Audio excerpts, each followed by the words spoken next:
다음 주부터 그 통성경 학교를 하기 때문에 원래는 9월 첫 주부터 하려고 계획을 세워서 지난 시간에 베드로 얘기까지 마치고 하려고 했더니 한 주가 비어버린 거예요. 그래서 한 주가 남아서 오늘은 그 신앙관에 대해서 얘기를 하고, 그 다음에 그 좀 우리가 못 다루고 있는 게 그 바울 얘기거든요. 바울 얘기를 또 다뤄야 되는데, 바울 얘기는 나중에 이제 뭐 수요 예배 시간이라든지 이제 목사님이 계속 오후 예배를 주로 많이 하게 되면 수요 예배를 또 계속 하기 어려우시니까 그런 기회에 바울 얘기를 또 이렇게 하도록 하겠습니다. 오늘은 신앙관에 대해서 말씀을 드리려고 하는데요. 그 신앙관에는 크게 두 가지가 있다고 아까 말씀드렸죠. 하나는 뭐였죠? 실존적 신앙관. 또 하나는 역사적 신앙관이 있습니다. 실존적 신앙관은 뭘까요? 뭐 같아요? 어떤 신앙관이죠?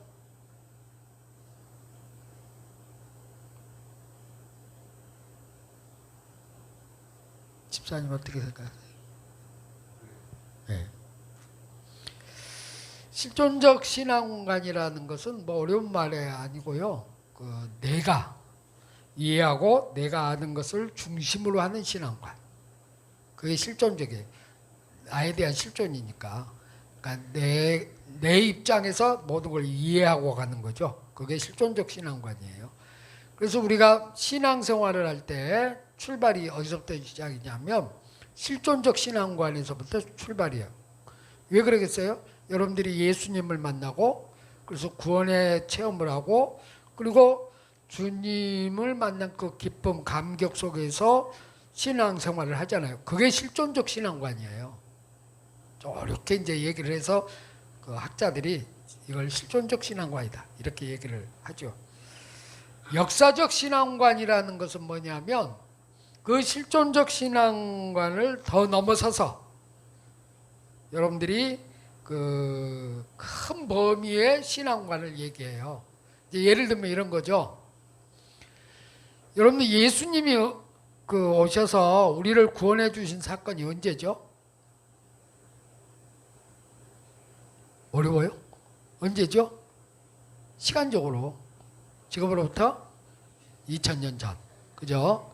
그 이전에는 뭐가 있었죠? 하나님께서 이스라엘을 통해서 역사하시는 그 역사가 쭉 전개되잖아요. 그리고 예수님이 2000년 전에 십자가에 달려 죽으시고 우리를 구원한 그 사건을 지나고 그리고 우리 시대는 지금 그 2000년이 지난 시점에 지금 우리가 와 있는 겁니다. 그게 성경 얘기잖아요. 예수님 당시까지. 그리고 우리는 지금 2000년 이후에 그 성경들, 구약에 있는 성경의 말씀 그리고 신약에 있는 성경의 말씀을 지금 이해하고 여러분들이 다 알고 있는 내용을 가지고 있어요. 그러면 아까 실존적 신앙과는 내가 지금 예수님을 만난 그 경험 속에서 이루어지는 신앙관이라고 한다면 역사적 신앙관이라는 것은 성경 전체에 흐르는 그 신앙을 우리가 토대로 해서 내가 알게 되는 신앙관이에요. 그러니까 훨씬 내 신앙, 실존적인 신앙관보다 훨씬 큰 거죠. 그죠? 내용을 보시면. 그러니까 이미 우리는 성경에 이게 다 기본적으로 여러분들이 신앙생활을 하시면서 이제 말씀을 배우게 되면 이걸 다 배우게 되는 겁니다. 그래서 우리의 전제는 항상 뭐가 있냐면 내가 예수님을 어느 시점에서 만났지만은 우리의 신앙관은 이 성경적인 역사적인 이 신앙관을 가지고 계속 돌아보는 거예요. 실은. 그러니까 구원을 여러분들이 받은 예수님의 얘기도 지금 현 시점이 아니잖아요. 예수님이 나를 구원해 준 사건은 현 시점이 아니에요. 2000년 전의 시점이지. 시간적으로 보시면 이해가 되세요? 2000년 전에 그 사건을 십자가의 사건을 통해서 이루어진 일이기 때문에 우리는 이미 지나온 다음에 성경을 통해서 우리가 그걸 다 알고 있는 거예요. 그래서 우리는 성경을 보실 때 이미 신앙생활을 하신 분들은 그 전제를 가지고 다 성경을 읽어요. 그러지 않나요? 처음 읽을 때는 모르죠. 처음 읽을 때는 그냥 우리 실존적인 신앙관에서만 쭉 보게 됐는데 이제 어느 정도 신앙생활을 하다 보면 말씀을 배우고 여러분들이 이제 성경 공부를 하고 막 하다 보면 이제는 어떻게 되냐면 성경 말씀의 이 큰 틀의 역사적 신앙관의 이 틀을 가지고 늘 본다는 겁니다. 그 차이가 생겨요. 그래서 여러분들은 이미 어렸을 때부터 신앙생활 하시는 분들은 그래서 지금 어렸을 때 배운 그 말씀들이 잘 바뀌지가 않아요. 그 개념이 가지고 있기 때문에. 그래서 우리가 중간에 바꾼다는 일이 굉장히 어렵습니다. 그래서 내가 어렸을 때 배운 것은 이런 거 아니었는데 이제 이렇게 반응이 나타나는 거예요. 여러분들이 이제 새로운 걸 배우시면 그렇지 않는데 뭐 이런 생각이 그래서 드는 거예요. 제가 우리 청년들한테도 얘기를 했습니다마는 우리가 공부를 할 때 초등학교 때, 중학교 때, 고등학교 때, 대학교 때 이렇게 공부를 하잖아요. 대학원 과정까지. 그러면 어떻게 공부하십니까? 초등학교 때 배운 거 중학교 때 배워요. 별 다를 바 없어요. 그런데 시간이 가면서 조금 더 깊어지죠. 학문이. 그 다음에 중학교에서 고등학교 마찬가지고 고등학교에서 대학교 가도 마찬가지입니다. 제가 이제 크게 실망했던 게 뭐였냐면 대학교 가서 첫 수업을 받았는데 교양 과목이잖아요. 주로. 교양 과목을 봤는데 아니 이건 고등학교 걸 가르치는 거예요. 처음에 교수님이. 그래서 제가 엄청 실망했어요. 뭔 대학교에 와서 좀 학문이 깊은 걸 어려운 걸 가르쳐야지. 우리 고등학교 때 이거 다 배운 건데 이걸 또 얘기하지? 1학년 때 교양 과목을 하는데 그러더라고요. 그래서 제가 마음속으로 너무 실망을 했어요. 뭔 대학교가 이래. 혼자 그런 거예요. 그런데 이제 시간이 가면서 이제 깊이 이제 학문이 이제 넓어지잖아요. 깊어지고. 그러니까 고등학교 때 배우지 않은 걸 이제 배우는 거예요. 그런데 이 과정을 잘 보면 중학교 때 대학교, 뭐 고등학교 때 대학교 그 학문들을 똑같은 수학이라 할지라도 깊이가 다르기 때문에 이해를 잘 못해요. 근데 여러분들이 예를 들면 이제 진화론 같은 게 그런 거잖아요. 중학교, 고등학교 때 배울 때는 그게 진리인 양 막 우리가 배웠잖아요. 근데 대학교 가면 뭐라고 합니까? 이건 하나의 학설인데 여러 가지 얘기를 해요. 아니, 이거 아닌 것도 있다. 뭐 이렇게 얘기를 해요. 깊어지면 이제 세미하게 가면 좀 다른 이제 부분들을 보게 된다는 거죠. 그래서 이제 헷갈리기 시작하잖아요. 이게 뭐야? 뭐 이렇게 되잖아요. 그러다가 이제 어느 정도 과정을 다 마치게 되면 그래서 이런 말씀 이런 것들을 공부하게 됐구나. 더 깊이 있게 가는구나. 이런 거잖아요. 성경도 똑같습니다, 여러분. 우리가 성경을 처음 신앙이 어렸을 때 배운 것하고 이제 좀 신앙이 깊어지면서 성경을 보는 눈이 달라지기 때문에 깊어진다는 겁니다. 그러면 이제 새로운 좀 깊은 관점에서 성경을 보기 시작을 해야 돼요. 그러니까 오늘 주일 예배 때도 말씀드린 대로 초등학문에 멈춰버리면 안 돼요. 성경은. 우리가 쉽게 말하면 죽만 먹고 앉아 있으면 안 되잖아요. 어느 시점에서부터는 이제 밥을 먹어야죠. 그럼 밥을 먹을 때 이게 좀 힘든 과정이 있어요. 근데 그 과정을 넘어가면 우리가 그 성장하는데 굉장히 빠른 속도로 가잖아요. 그러니까 어린 아이였을 때 아이에게 젖만 먹여요. 그러면 여러분 어느 정도 나이가 들었는데 막 5살, 6살 됐는데 젖 먹이고 앉아 있어 보세요. 그러면 그 아이가 얼마나 크겠어요. 밥을 먹으니까 막 쭉쭉 자라는 거죠. 그죠? 그것과 같아요. 그 성경을 여러분들이 보실 때, 그래서 조금 이제 여러분들이 성경을 공부하다 보면 뭐 저 신학교 가서도 마찬가지입니다만은 그 많이 부딪혀요. 처음에는 많이 부딪혀요. 저도 굉장히 신학생 때 대부분의 한신대 같은 경우는 많이 부딪힙니다. 그러다가 이제 4학년쯤 되면 그래서 이렇게 하나님의 말씀이 진리고 이런 깊은 말씀이 있구나. 이제 그때 깨닫는 거예요. 그걸 깨달을 때가 그때까지가 힘들어요. 근데 그걸 모르면 이게 뭐야? 이러고 끝나는 경우가 많이 있어요. 그건 아니라는 거죠.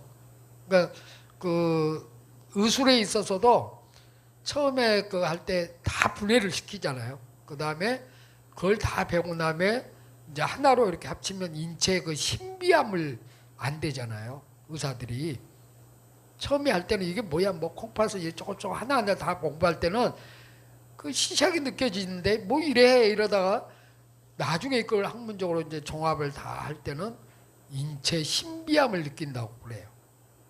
그래서 대부분이 신이 존재하는구나, 뭐 이렇게 느끼는 분들이 많다고 그래요. 성경도 똑같아요, 실은. 여러분들이 좀 깊이 있게 이제 성경을 공부하시고 그러면 처음에는 부딪히는 부분도 있지만 그 좀 지나면 굉장히 깊어지기 시작합니다. 그런 과정이 꼭 있어요. 그냥 그래서 처음에는 막 통독을 시키지만 그 통독만 하면 절대로 신앙은 안 자라요. 이제 하나하나 깊이 있게 공부를 해가야 된다는 거죠.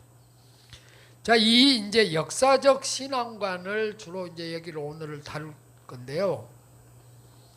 이 역사적 신앙관에 있어서 정말 설명을 잘해 주신 그 신학자가 있는데, 주석가가 있는데, 폴 헬슨이라는 이 신학자가 우리나라 그 주석으로는 현대성서 주석에서 그런 제목으로 이 주석을 했어요. 뭘 했냐면 이사야서 주석을 했는데, 이 이사야서 주석을 보면 우리의 신앙관 전체를 꿰뚫어 보도록 얘기를 해요. 그래서 제가 오늘 이 말씀 드리려고 하는 겁니다. 폴 헬슨이 그 얘기했던 우리의 신앙관이 어떻게 자라나야 되는지를 이제부터 설명을 해드리려고 그래요. 여러분들이 잘 아는 대로 이사야서는 몇 권이죠? 66권입니다. 66권. 66권인데 성경을 이사야서를 구별을 할 때 세 개로 구별을 해요. 하나는 1장부터 39장까지. 1장부터 39장.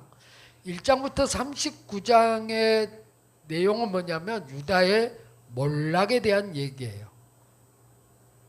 그 다음에 여러분 40장에서부터 55장까지는 포로기 얘기예요.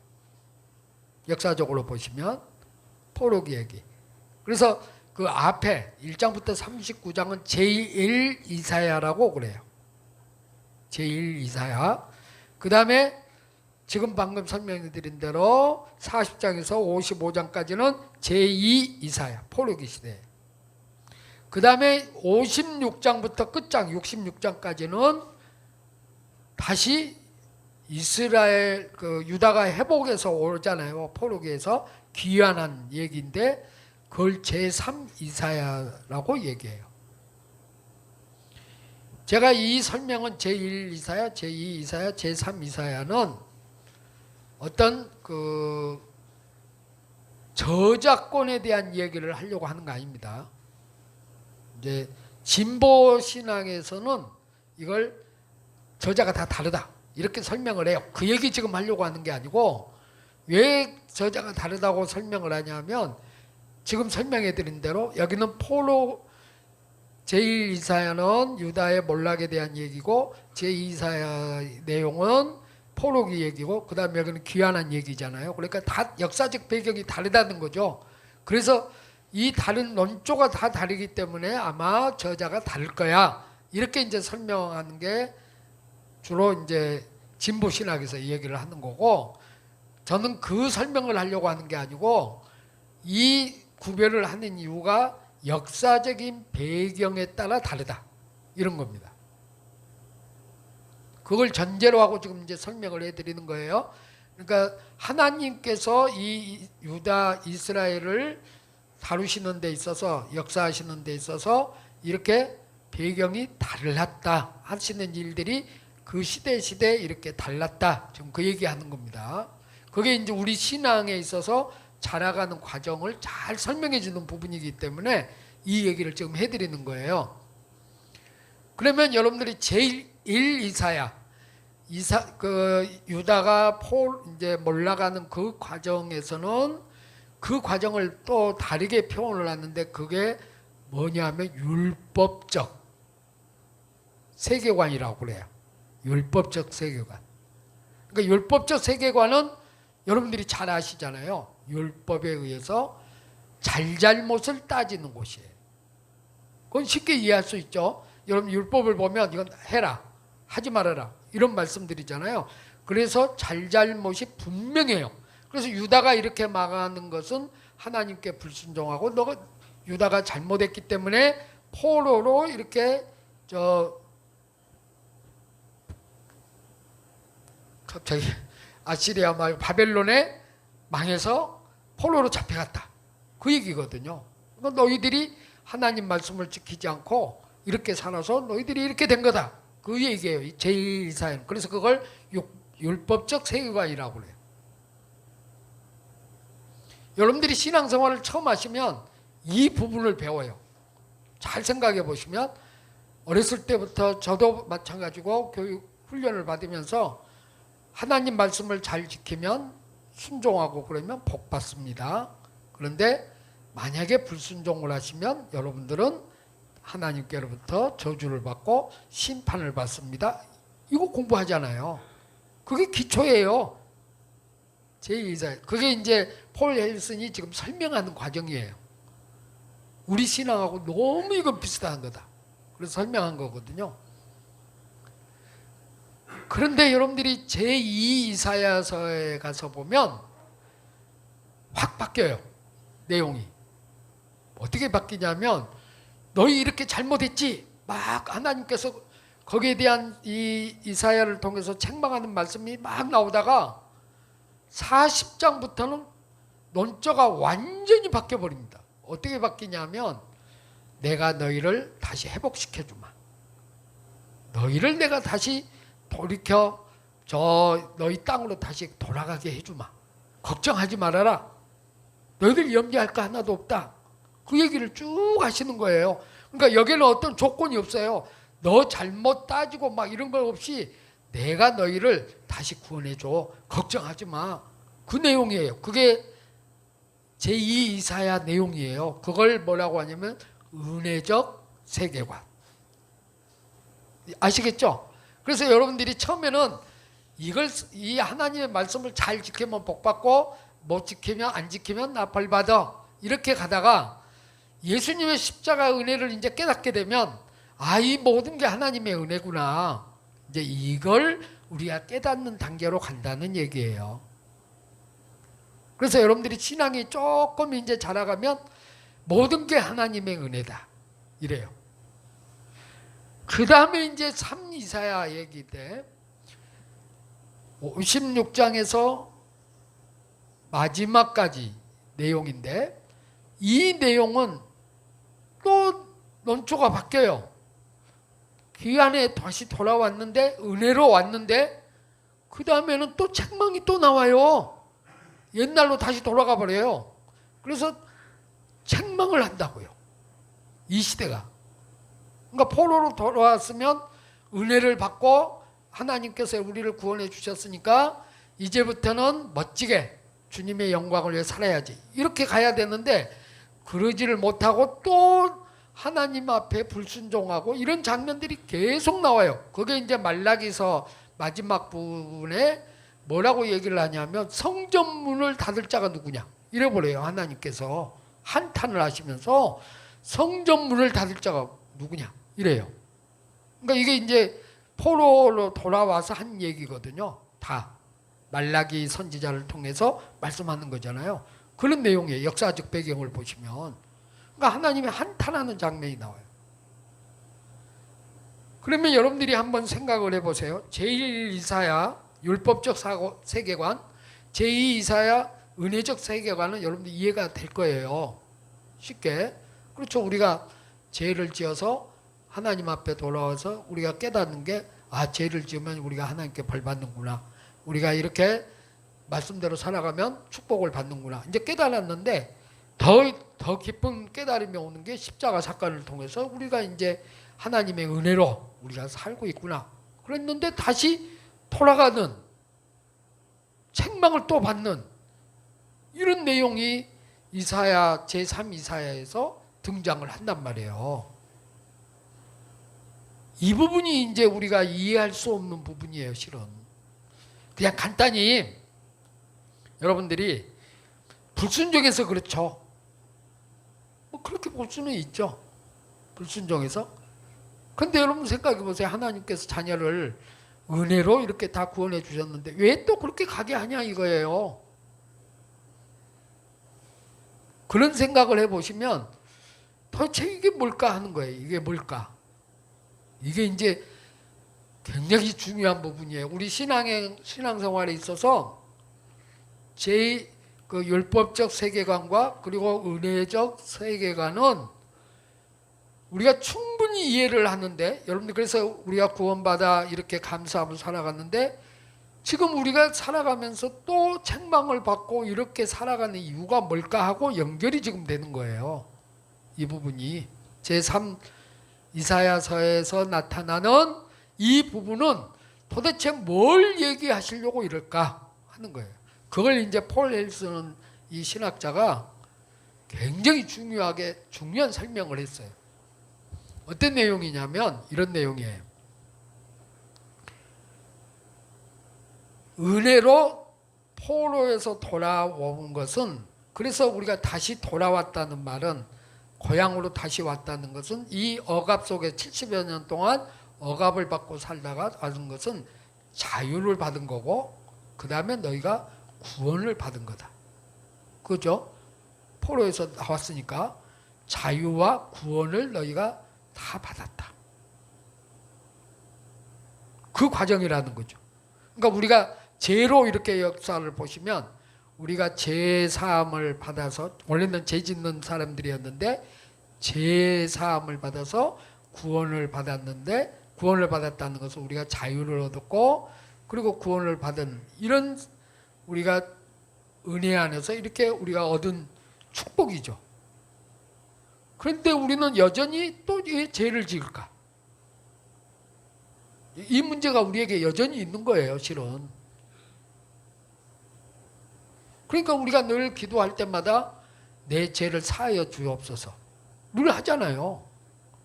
우리가 의식이 됐던 무의식이 됐던 그 기도를 우리는 늘 하게 됩니다. 왜냐하면 실제로 우리가 그렇게 사니까. 그러니까 나는 왜 그럴까? 이제 이런 거죠. 여러분 생각해 보세요. 구원받고 자유함을 받아서 은혜를 받았는데 왜 또 죄 짓고 사냐는 거예요, 이게. 그러다 보니까 이게 자꾸 반복되니까 우리 생각에 이제 불안감이 오는 거예요. 그러면 나는 진짜 구원받았을까?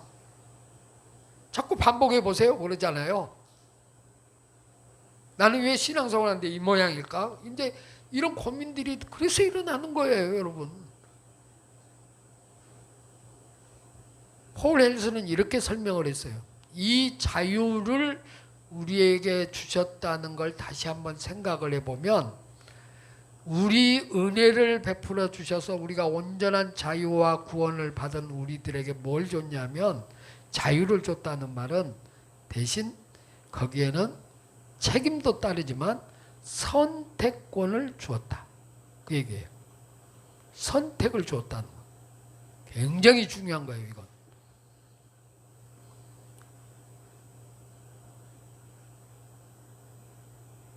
왜 이게 중요하냐면 자유를 가진 사람만이 가질 수 있는 특혜잖아요. 내가 자유를 받아도 내가 마음대로 선택할 수 있는 기회가 생겨요. 그죠? 선택권이 우리에게 있다는 거예요. 하나님이 우리에게 주셨다는 거예요. 그래서 여러분들이 출애굽기 얘기를 봐도 똑같은 거예요. 마지막 가데스 바네아에서 하나님께서 거기까지는 늘 다 지켜주고 보호해주고 뭐 먹을 걸 주세요 그러면 물을 주세요 그러면 물을 내주시고 또 먹을 걸 주세요 고기를 주세요 그러면 메추라기를 주시고 그러잖아요. 만나를 주시고 다 해주셔요. 구름 기둥으로 다 보호해 주시고 전부 일방적으로 하나님이 다 은혜를 베풀어 줘요. 그런데 가데스 바네아에서 마지막 정탐꾼들을 보내서 돌아온 다음에 보고를 받은 이후에 나머지 여러분들이 잘 아시는 대로 누구죠? 두 사람 여호수아 갈렙 빼고는 나머지 모든 백성들이 뭐라고 얘기합니까?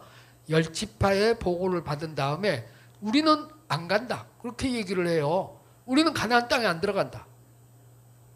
여러분 성경 잘 보세요. 거기 그 말씀 나와요. 자기들이 선택을 해요. 마지막에 우리는 안 들어가겠다. 우리는 다시 돌아간다. 돌아가자. 자꾸 그러는 거예요. 예전이 더 나았어. 돌아가자. 그러니까 하나님이 어떻게 해버리죠? 잘 보세요. 거기 보시면 선택을 주신 거거든요. 그러니까 너희가 선택한 대로 그러면 너희들은 아무도 못 들어간다. 여호수아와 갈렙만이 들어간다. 이렇게 말씀해 버려요. 그리고 40년 동안 광야 생활하고 그들은 아무도 못 들어갔습니다.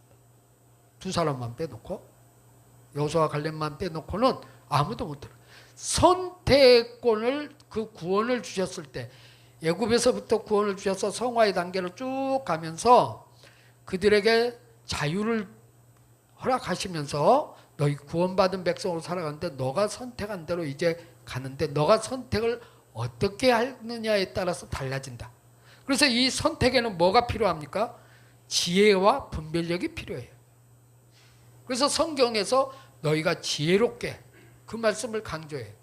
우리의 이 마지막 시대에도 우리에게 영적 분별력을 가져야 된다. 강조하고 계시잖아요. 왜냐하면 우리 구원받은 백성에게는 우리에게 선택권을 줬으니까. 결정은 우리가 늘 하는 거예요. 그래서 여러분들이 악의 길로 선택을 할 수도 있고 또는 선한 길로 선택을 할 수도 있어요. 근데 그 결과는 내가 책임진다는 거예요. 이 결정을 선택해서 결정을 했다는 말은 거기에 따른 책임이 내게 온다. 그거예요. 그러니까 이 과정이 굉장히 중요하다는 거예요. 이제 우리가 신앙 여정 얘기를 좀 하고 있는 이유가 뭐냐면 이 지금 성화 부분을 다 얘기하고 이제 마지막 부분이 이 세 번째 부분을 이제 얘기할 건데요. 여기 그냥 큰 폭으로 지금 제가 오늘 미리 말씀을 다 드린 거예요. 그걸 전제로 들으시면 아 이래서 성경이 이렇게 전개되고 있었구나 이제 알게 되는 거예요. 그래서 여러분들이 잘 보시면 선악과 문제를 잘 보세요. 선악과 문제도 죄를 범하기 이전입니다. 자유를 주었을 때 얘기해요. 그러니까 하나님께 자유를 우리에게 주신 거예요. 우리는 그때는 죄가 없을 때라서 자유를 주셔서 너가 선택을 해. 그 대신 책임이 따른다. 그 책임이 뭐냐면 너가 이걸 따먹으면 너 죽는다. 이렇게 말씀해 주신 거예요. 그 책임을 지금 얘기하는 거예요. 그런데 선악과를 따먹어 버리잖아요. 그러니까 이 선악과 문제는 단순히 왜 하나님이 그걸 만들어 놨지 이런 거 아니에요. 우리에게 자유를 주셨기 때문에 너가 이제는 선택하면서 사는 거예요. 내가 너를 존중해. 하나님 형상을 닮았으니까 당연히죠. 그러니까 우리 구원받은 우리에게도 똑같다는 거예요.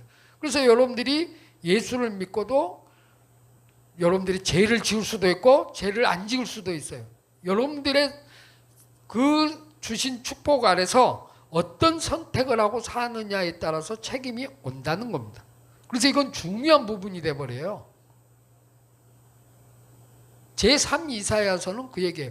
이스라엘 백성들이 구원받아가지고 왔는데 그 다음에는 우리는 이제는 이런 은혜를 받았으니 하나님 영광을 위해서만 살아야지 이 선택을 하고 갔더라면 정말 큰 축복을 받았겠죠. 그런데 이스라엘 백성들이 그러지 않았다는 겁니다.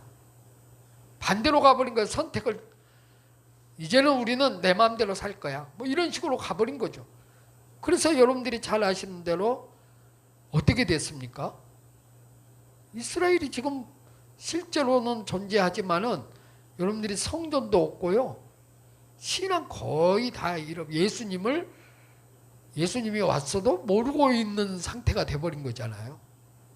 그들이 그렇게 기다렸던 메시아 왔음에도 불구하고 오셨음에도 불구하고 아직도 안 왔다고 지금 얘기를 하잖아요.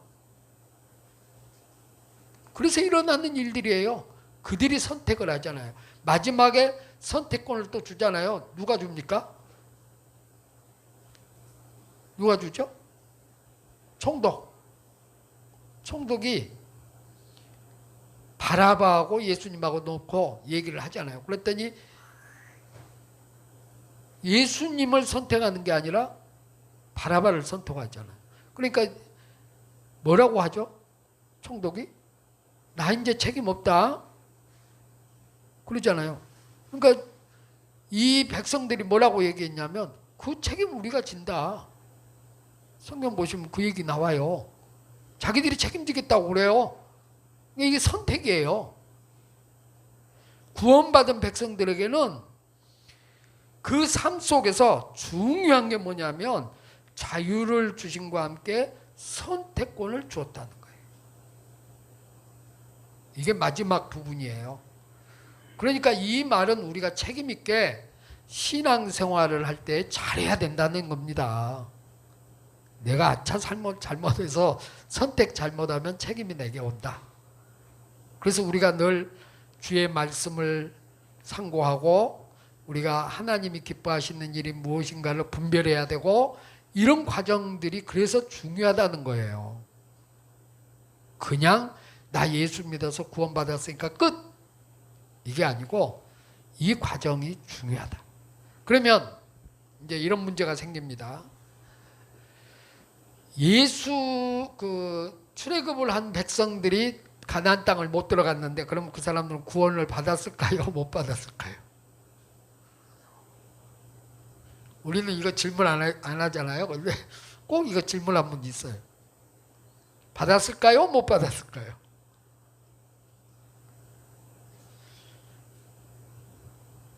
모르겠어요?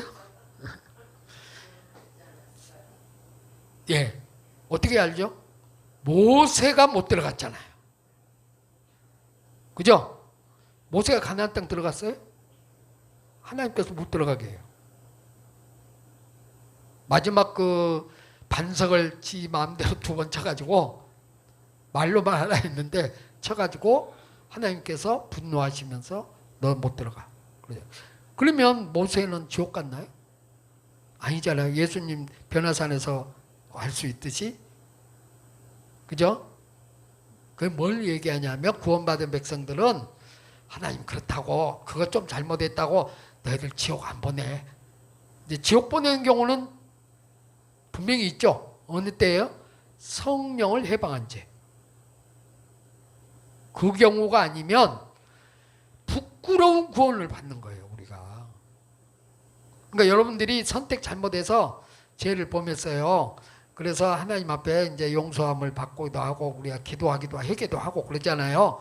그러면 우리들이 받는 구원은 부끄러운 구원이라는 거예요. 그게 이제 여러분들이 고린도전서에서 또 설명을 해주잖아요. 불로 태워서 남아있는 것은 부끄러운 구원이 아니죠. 다 타져 없어져 버리는 것은 부끄러운 구원이라 이렇게 설명해 주시는 거예요. 그러니까 우리가 부끄러운 구원이 되면 안 돼요. 단 여기에는 전제가 있습니다. 성령을 해방하는 죄. 그건 안 됩니다. 그 죄는 용서받을 수가 없습니다. 그거 제외하고 나머지 우리가 짓는 이 많은 죄들은 하나님께서 용서를 해 주십니다. 십자가상에서 이미 다 그 죄를 용서해 주셨기 때문에 용서함을 받았는데 우리가 천국 갈 때 부끄러운 구원이 된다는 거예요. 그래서는 안 되죠. 우리가 이왕이면. 그래서 오늘 이 말씀을 보면 이제 율법과 이 부분만 딱 다루고 끝낼게요. 아까 1차 제1세계관 이사야가는 율법적 세계관이라 했죠. 그 다음이 은혜적 세계관이에요. 이게 단계로 이제 넘어가는 건데 뭐냐면 이 부분만 딱 설명하고 마칠게요. 세 개가 연속으로 이어지는 거기 때문에 율법적 세계관에 대해서 은혜로 가는 얘기를 로마서에서요 잘 설명을 해줘요. 로마서 성경을 보도록 하겠습니다. 로마서 이 부분만 한번 다 같이 읽어보겠습니다. 3장 20절에서 24절 우리 다 같이 한번 읽어볼까요? 시작. 그러므로 율법의 행위로 그의 앞에 의롭다 하심을 얻을 육체가 없나니 율법으로는 죄를 깨달음이니라. 이제는 율법 외에 하나님의 한 의가 나타났으니 율법과 선지자들에게 증거를 받은 것이라. 곧 예수 그리스도를 믿음으로 말미암아 모든 믿는 자에게 미치는 하나님의 은이 차별이 없느니라. 모든 사람이 죄를 범하였음에 하나님의 영광에 이르지 못하더니 그리스도 예수 안에 있는 성령으로 말미암아 하나님의 은혜로 값없이 의롭다 하심을 얻은 자 되었느니라. 아멘. 이제 이 과정을 잘 설명한 게 뭐냐면 율법의 행위로 저희는 구원 못 받는다. 단지 죄만 깨달을 뿐이다.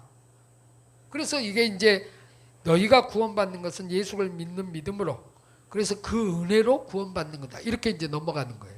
그러면 이 은혜가 우리를 구원한다고 해서 율법은 필요 없는 거냐? 아니라고 설명을 해요. 이 부분이 중요해요. 이 앞부분에 우리가 율법을 지키고 안 지키고 이 문제, 그건 필요 없는 거냐? 아니라고 지금 설명하는 거예요. 은혜는 쉽게 말하면 율법이 그릇이라고 하면 은혜가 거기 담기는 거예요. 꼭 필요하다는 얘기입니다. 율법이 완성을 하는 것은 은혜예요. 율법을 완전히 완성. 그래서 예수님이 뭐라고 그랬어요? 내가 여기 온 것은 율법을 폐하러 온 것이 아니라 완성하러 왔다. 이렇게 설명하신 거예요. 그래서 은혜가 담겨져야 그 율법이 완전하게 완성이 되는 거예요. 이 말 뜻을 이해하시겠죠? 그래서 그 주님의 십자가의 그 은혜로 예수님의 오심으로 율법이 완전하게 이제 완성된 거예요. 그러니까 여러분들이 뭐냐면 율법이 필요 없는 게 아니라고 지금 말씀하는 거예요. 근데 이걸 잘못 또 이해한 사람들은 은혜로 우리가 사니까 율법 필요 없어. 이상한 소리 하는 사람이 있어요. 그건 굉장히 조심해야 됩니다. 반드시 필요해요. 그래서 우리가 구약을 다 보는 이유가 여기 있는 거예요. 이해가 되시죠? 그다음에 은혜를 우리가 받게 되면 아까 이제 말씀드린 대로 책임으로 오늘 선택으로 우리를 밀고 가요. 또 우리가 자유를 받았으니까. 그래서 우리가 선택을 통해서 하나님의 의를 자꾸 드러내게 이제 하시는 거죠. 그래서 우리가 사는 이 삶이 신앙인들은 지금부터가 중요하다는 거예요. 여러분들이 각자. 그래서 여러분들이 이제 마지막 결론이 오늘 본문 읽었던 우리의 신앙이 어디까지 자라야 된다고요? 그리스도의 장성한 분량. 이게 뭐예요? 예수님을 닮아가야 된다. 그게 이제 결론이에요. 은혜 안에 살고 여러분들이 선택을 하면서 살 때에 어디에다 기준을 둘 거냐?